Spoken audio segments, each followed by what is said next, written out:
A brutal snowstorm shut the town down. Roads disappeared. Ambulances couldn't move. In a small house, a pregnant woman went into labor. Her contractions were minutes apart. Vonnesgang. Help couldn't reach them. A woman named Claire arrived. She was a community midwife. Off duty, but close by. She walked through knee-deep snow, carrying only a backpack and a flashlight. Inside, the power failed. The temperature dropped. Claire stayed calm, used her training, and guided the mother through every breath. Hours passed, in freezing silence. Then a baby cried. Strong.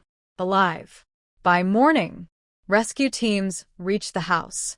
Officials said, without her, the outcome could have been tragic.